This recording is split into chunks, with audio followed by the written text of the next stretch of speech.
발빠른 경제발전소. 경제발전소 박연미입니다에서는 여러분의 소중한 의견을 받고 있습니다. 짧은 문자 50원, 긴 문자, 사진 문자 100원, 샵 0951 또는 TBS 앱을 통해 받습니다.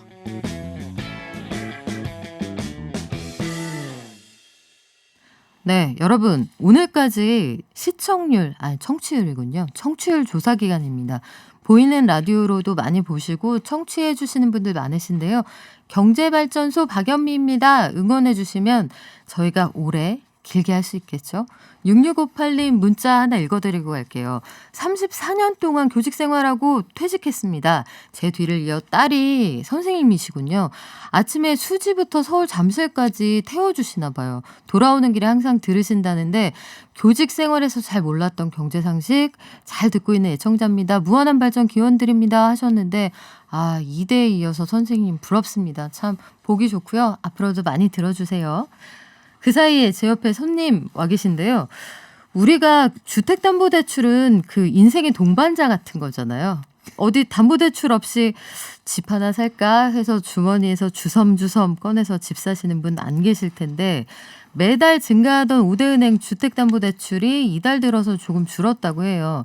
그런데 신규 주택담보대출 금리는 좀 올랐답니다. 어떤 조건으로 대출받으면 가장 현명한지 행복자산관리연구소 김현우 소장과 함께 알아보겠습니다. 안녕하세요. 네, 안녕하세요. 네, 오늘 대학생 같다는 반응이 뜨겁습니다. 우유빛깔 김현우 난리 났네요, 지금. 오늘 네. 이발을 하려고 머리에 아무것도 안 발랐더니 네. 사람들이 반응 되게 좋죠. 아무것도 안 바른 게 좋다 해서 지금 이발을 할까 말까 다시 고민하고 있습니다. 네, 자 우리 지난주 방송 AS부터 하고 가죠. 네. 외국인도 주택연금 가입 가능한가요? 8892님이 보내주셨었는데 이거 네. 됩니까? 답변 지금 듣고 계신지 모르겠는데 가능합니다. 오. 소유자나 배우자 둘 중에 한 명만이라도 대한민국 국민이면 가능하고 두 분 다 외국인이면 안타깝게도 가입은 어렵습니다. 두 분 중에 한 분은, 한 분은 국적이 한국인이어야 한다. 네. 그러면 한 개 더 있어요.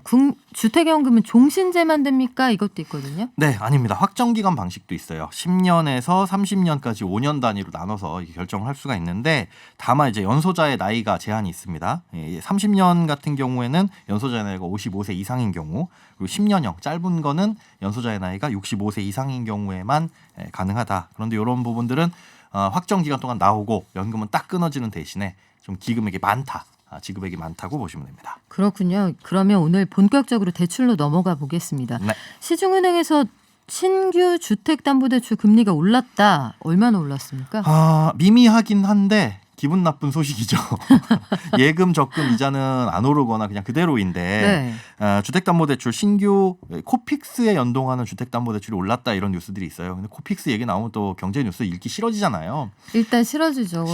이게 말이 어려워요. 그냥 쉽게 얘기해서 은행들도 어딘가에서 돈을 빌려와서 우리한테 대출을 해주는 건데 그 빌려오는 방식이 여러 가지가 있습니다. 그런데 그중에 우리로부터 받아간 예금, 적금, 월급 통장에 들어있는 돈까지 포함을 해서요. 그런 것들.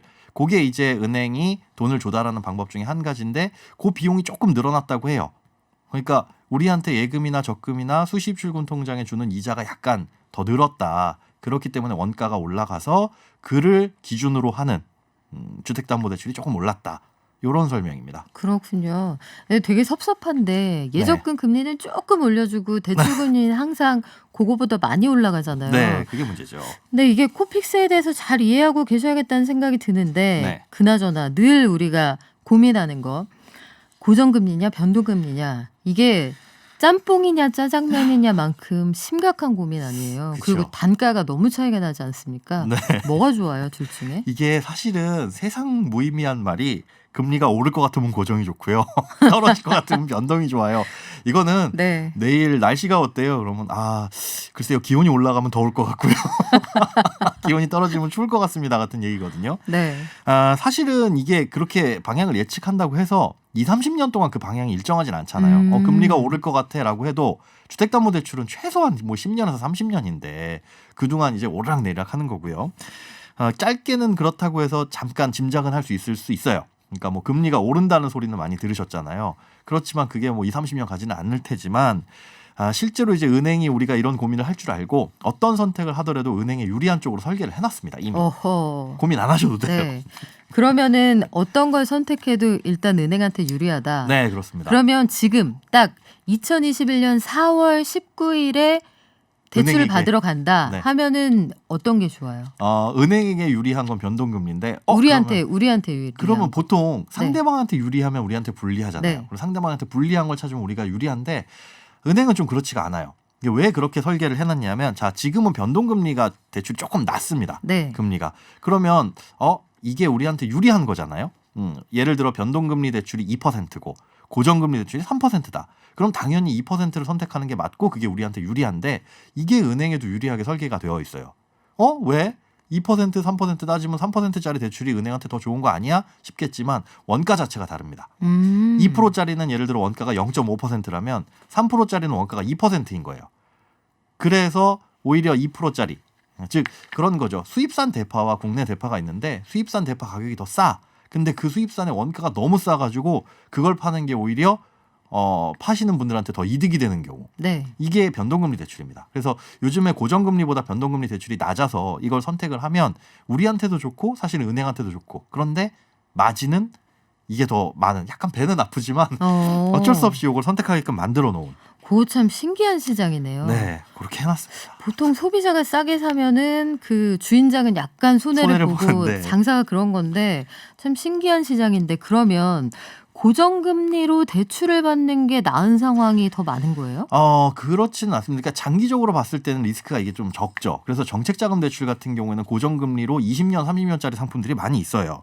그런데 그렇게 똑똑한 고객들이 많으면 은행이 손해를 볼 수도 있잖아요. 고정금리로 나는 쭉 가겠다. 그러니까 네. 타이밍을 잘 잡아서 지금은 고정이 조금 유리하네. 이렇게 해서 30년 동안 가야지라고 해서 잡아버리는 똑똑한 고객이 많으면 은행은 그 고객 때문에 손해를 볼 가능성이 높아지니까 어떻게 해놓냐. 우리가 은행 가서 가입하는 대출을 받는 상품 중에 고정금리라는 상품들은 대부분 혼합입니다. 그렇죠. 일부 고정으로 가다가 변동으로 바꾸세요. 이렇게 돼 맞습니다. 있죠. 5년 동안 고정이고 5년이 지나면 변동으로 바뀌게 되어 있어요. 그런데 주의하셔야 될 게 고정금리에서 변동금리로 넘어가는 그 순간 변동금리에 붙는 마진이 엄청나게 붙습니다. 그러니까 시중에 나와 있는 그냥 변동금리 대출보다 높은 경우가 덜어 있어요. 그동안 못 받은 거 한 번에 받아가는 거예요? 딱 그 느낌입니다.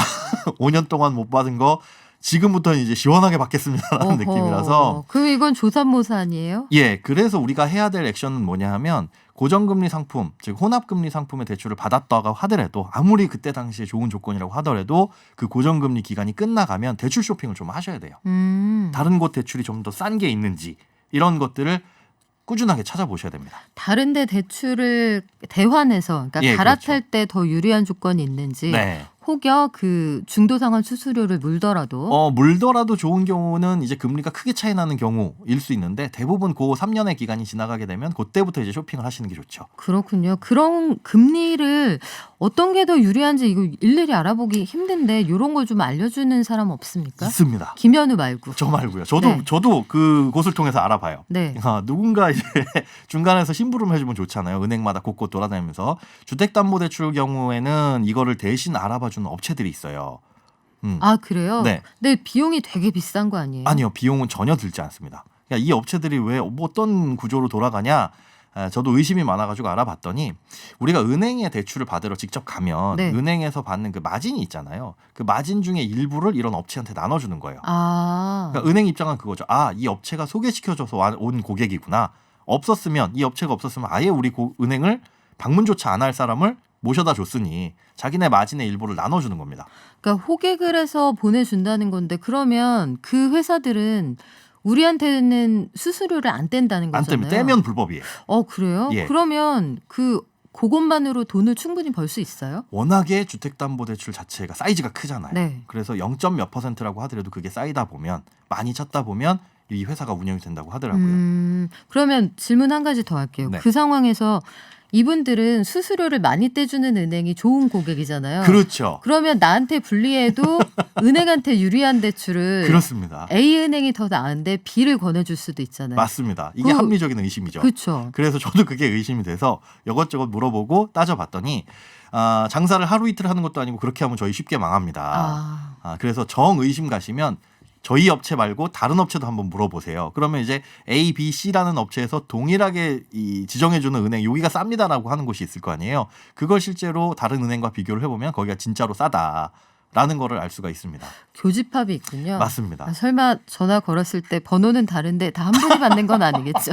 그렇지 않습니다. 예, 그건 아니라고 합니다. 네네. 그러면 그 오랫동안 제가 갖고 있었던 믿음이 하나 깨지는데 네. 보통 주거래은행 이런 말 있잖아요. 그쵸. 그러니까 큰 사랑 감사드리며 20년 동안 거래해 주셨으니 깎아주고 뭐 그런 건 없습니까? 네, 제발 믿지 마세요라고 말씀드려요. 아. 주거래은행을 맹신하지 마셔라. 우리가 신용대출은 그럴 수가 있지만 주택담보대출은 주거래은행에서 거래를 했던 이력이 그렇게 큰 영향을 미치진 않습니다. 아 진짜요? 네, 심지어 한 번도 거래 안 했던 은행에서 주택담보대출은 더 싸게 나오는 경우가 있어요. 그래서 실제로는 A 은행이 내가 주거래 은행인데 저 B 은행이 더 싸게 해준대더라. 그래서 저 B 은행으로 갈아탈래요라고 해서 A 은행한테 얘기하면 저희도 그 조건 맞춰드릴게요. 그때 가서 하는 경우들이 있어서 참 속 아프죠. 그러니까 잡은 고기에 미끼를 주지 않는다 그렇습니다. 이런 겁니까? 안 줍니다. 심지어 20년, 30년 동안 잡은 고기는 미끼는커녕 돌봐주지도 않습니다. 어허. 쳐다도 안 보니까 주거래은행은 뭐 단골의 개념이긴 한데 대출을 네. 받을 때 주택담보대출만큼은 크게 신경 쓰지 마셔라. 그래서 제가 그동안 홀대를 받았군요. 네. 네, 대학 때부터 간판도 바꾼 그 은행만 사랑했는데 어딘지 알 것 같아요. 네, 사랑이 변할 것 같습니다. 근데 이게 그 보면은 주거래은행이 유리할 것 같은데 담보대출은 그렇지 않다라고 네. 얘기를 하셨어요. 요게 왜 더 이상 대출 받을 땐 사랑해주지 않는 거예요? 이게 담보대출 같은 경우에는 그 사람의 직업 정도, 그다음에 담보 물건의 가치 이거에 따라서 판단이 되는 거지. 이 사람이 꾸준하게 우리 은행을 이용해 줬어. 정말 고마운 고객이네. 이건 별로 안 본다는 거예요. 그거에 따라서 연체율이 높아지는 것도 아니고. 다만 신용대출의 경우에는 이 사람이 돈을 얼마나 잘 갚을까 이런 금융거래 이력들이 굉장히 중요합니다. 그래서 주거래은행은 그런 게 많이 쌓여 있잖아요. 카드도 쓴 이력도 있고 네. 예금 적금 가입한 것도 있고 월급이 꾸준하게 들어오는 이력도 다 파악이 되고 그래서 신용대출은 주거래은행을 먼저 찾아가는 게 맞습니다. 하지만 담보대출은 아니라는 거. 그래서 신용은 쌓아놨으니 그렇죠. 뭐 예를 들어 마이너스 통장 이런 거는 더 유리할 수도 있겠네요. 그렇죠. 주거래은행이 유리하고 거기에서 이제 보통 우리가 우대금리라고 하는 거 있잖아요. 그 부수거래 요건. 네. 뭐 적금 가입하세요. 펀드 가입하세요. 아니면 뭐 신용카드 써주세요. 카드 썼으면 몇 프로 이런 그쵸. 거 깎아주는 거. 그런 것들은 이제 주거래은행이 더 유리할 수 있으니까 1번 주거래은행을 찾아가 보시고 하필이면 내가 여지껏 썼던 주거래은행이 시중에서 금리가 좀 높은 편에 속하는 은행이더라. 이럴 수 있으니까 그럴 때만 한두 군데 정도 더 알아보시는 게 대출 쇼핑의 답이라고 할 수 있겠습니다. 그렇군요. 우리가 그 신용이라는 걸 가지고 대출을 받는 거잖아요. 네. 그러면 이 여기저기 일단 알아보게 되잖아요. 네네네. 대출 받을 때.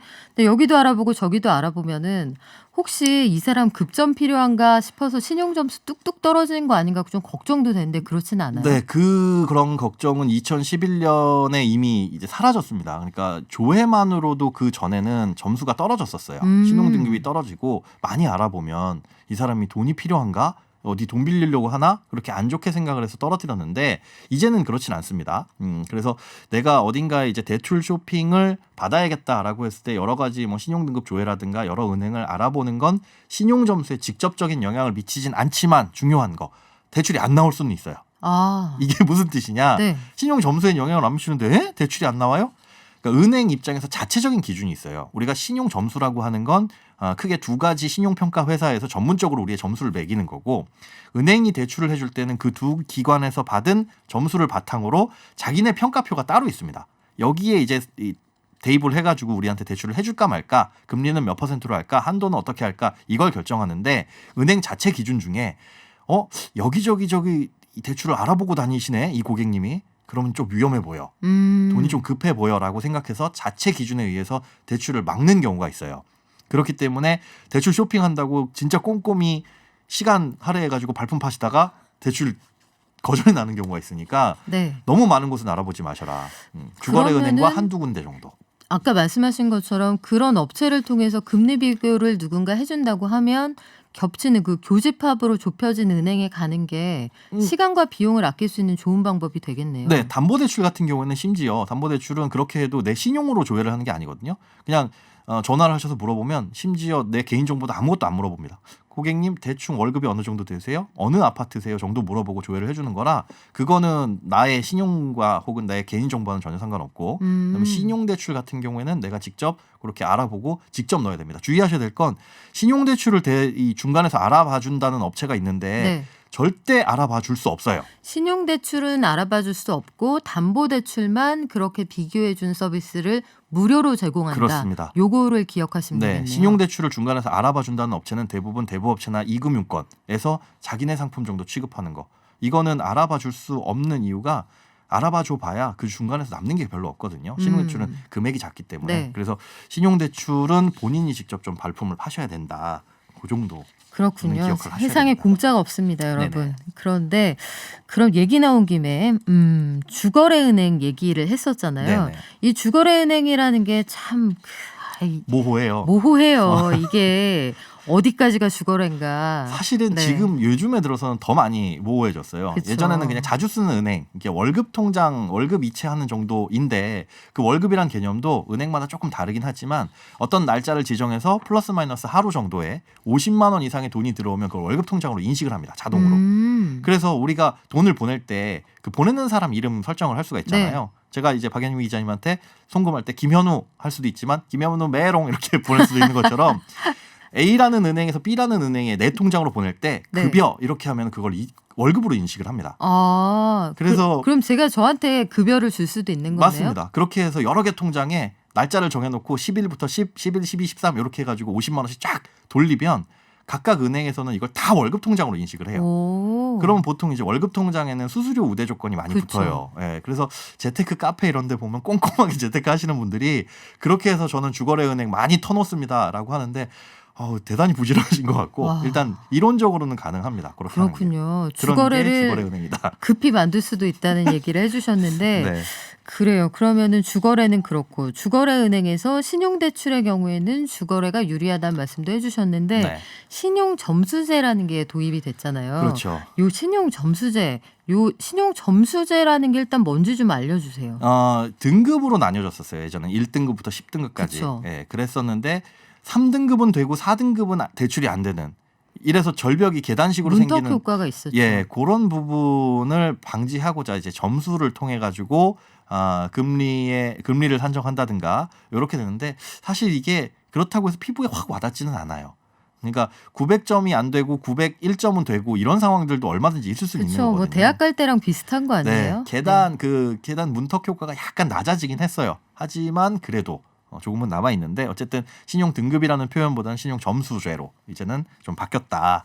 그 정도만 우리가 이해를 하고 있으면 될 것 같습니다. 점수 좀 높이고 싶다. 뭐 하면 돼요?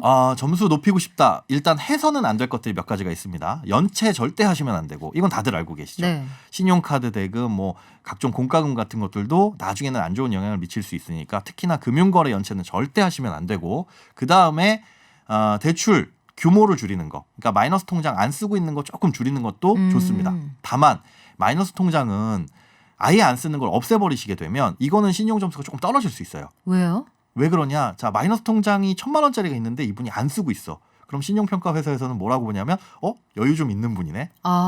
얼마든지 꺼냈을 수 있는데 안 쓰고 있네. 여유 좀 있네. 이렇게 판단을 하는데 그 통장이 없어져 버리면 그걸 판단할 근거가 없어지는 거예요. 그래서 안 쓰는 마이너스 통장 있더라도 아예 없애는 것보다 네. 찝찝하면 규모를 줄이셔라. 그러니까 1,000만 원짜리 나 이거 안 써. 그렇더라도 500으로 줄이면 그건 또 긍정적인 영향이 미치겠죠. 오호. 그렇게 해서 보유를 하시는 것도 좋고. 마이너스 통장을 안 쓰더라도 안 쓰면 이자는 안 나가니까. 그렇죠. 안 쓰면 이제는 그렇다고 일부러 직접 지금 만드실 필요는 없어요. 만들면 떨어집니다. 그렇죠. 있는 거는 네. 그냥 규모를 줄여서 유지하시는 게 더 유리할 수 있다. 요걸 평가할 때 이분 좀 여유 좀 있는 분이네. 예. 이렇게 본다는 거죠. 그렇습니다. 그거 참 신박한데 네. 보험으로 대출을 받을 수도 있다면서요? 그렇죠. 우리가 가입된 보험을 담보로 대출을 받는 거예요. 이 보험을 해약하게 됐을 때 해약환급금이라는 게 있잖아요. 그 해약환급금의 뭐 적게는 50%에서 많게는 90%까지 대출을 받을 수 있는데 이율이 굉장히 비쌉니다. 일단 거기에 들어가는 내가 받는 적용하는 이율에 플러스 한 2에서 3%포인트 붙이니까 한 4에서 6% 가까이 가는 거는 대부분 그 정도는 넘어가요. 그래서 그거 조심하셔야 되고 또 그 보험이 유지되려면 언젠가는 이 보험료를 갚아야 돼요. 네, 대출금을. 네. 그래서 보험료도 내면서 대출 이자도 더블로 내게 되는 상황이 생기니까 허리가 휘어요. 약관 대출은 웬만하면 받지 마셔라. 잠깐 필요한 돈이 아니면 뭐 다음 달에 적금 만기인데 이걸로 갚으면 되는데 그렇다고 적금 깨긴 아까운 경우 한 일주일 정도 쓸 거야 이런 경우 아니면 웬만해서는 약관 대출은 받지 않으시는 게 좋습니다. 그렇군요. 저희가 오늘 준비한 거 되게 많은데요. 그 나랏돈 대출 받는 방법 요거는 아껴뒀다가 다음 주에 알려드리겠습니다. 네, 지금까지 합리적으로 대출 받는 방법 알려주신 행복자산관리연구소 김현우 소장님 오늘도 고맙습니다. 네, 고맙습니다.